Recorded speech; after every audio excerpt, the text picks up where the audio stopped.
2023, the year of our Lord, 1 year into the era regulations, and I, of course, would have gotten straight A's in my GCSEs. I hope.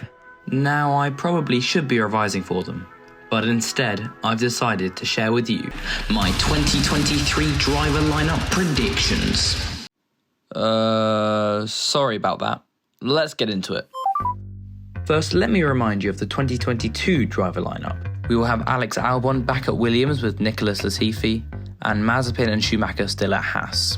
Then, at Alfa Romeo, we have Bottas and rookie Guan Yu Zhou, the first Chinese driver ever in F1. AlphaTauri remains the same with Gasly and Tsunoda, followed by Alpine with Ocon and Alonso. Next up is Aston Martin with Vettel and Stroll, and Ferrari with Leclerc and Sainz all keeping the same driver lineup. And to round off the final three, at McLaren we have Norris and Ricciardo, Mercedes we have Hamilton and the newcomer George Russell, and Red Bull keep their driver lineup the same with Verstappen and Perez. Now let's get into my predictions for 2023. And first we'll start with the ones I think that won't change. As F1 fans, we all know that Nikita Mazepin is not going anywhere anytime soon, thanks to Daddy's cash being injected into the dying Haas corporation. And as much as I love Mick Schumacher, I just don't think he would have been able to do enough to show Ferrari that he deserves that seat. So I'm saying that Haas, even though it looks like Nikita Mazepin and Mick Schumacher hate each other, I think they're going to keep the same lineup. Because then they have solid financial backing from Dmitry Mazepin, if he hasn't already bought the F1 team, and they have talent in Mick Schumacher. So obviously, with Mick Schumacher staying at Haas, the Ferrari lineup, in my opinion, will stay the same, with how damn consistent Charles Leclerc and Carlos Sainz have been. And next up, we have the Silver Arrows of Mercedes. Yes, the team that has dominated Formula 1 for the past 7 years. I know. I don't think they're going to slow down anytime soon with the new driver lineup for 2022 with George Russell and Lewis Hamilton. I don't think they're going to drop George Russell by 2023, and Lewis Hamilton may retire by 2023, but I find that very unlikely. So I think they're going to keep it the same. So finally, we have Red Bull. I think they'll keep it the same because they have a pretty stable driver lineup at this point. And I feel that Perez could be forming a bit better, but he's doing way better than Gasly or Albon, and I don't think any of them are going to the top Red Bull team anytime soon, so I think they'll stay the same.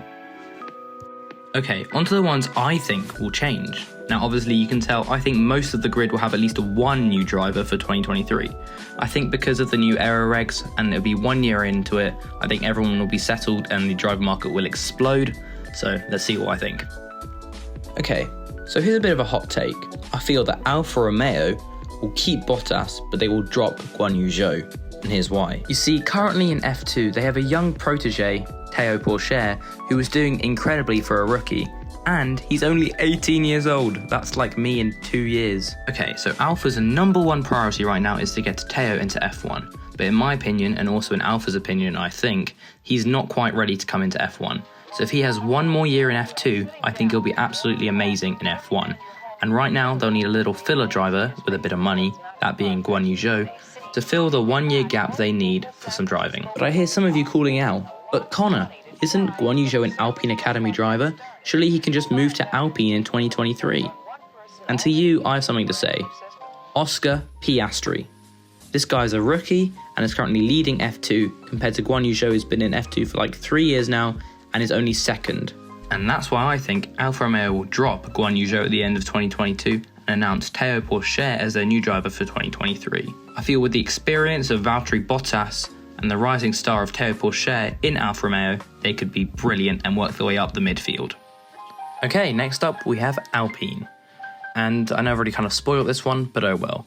I do think Oscar Piastri will replace the retiring Fernando Alonso, and yes, I do think he will retire for real this time, and he'll be paired with Esteban Ocon. This season, Ocon is doing okay, but he did score his first victory at the Hungaroring. And my one question is, who will be the number one driver at Alpine? Who do you think it will be? Yes, Esteban Ocon is doing well, could be doing better, whereas Oscar Piastri is winning F2 in his rookie season. So let me know in the comments below, who do you think will be the number one driver at Alpine in 2023? Oh, Williams, once one of the top teams in F1, became a backmarker almost overnight. I'm interested to see how they'll cope without George Russell. And with Jos Capito saying they no longer need pay drivers, I think Toto wants Nick de Vries in F1. Obviously, Nick just won the 2020/2021 Formula E World Championship, and was so close to getting that Williams seat for 2022. But I think 2023 will be his year.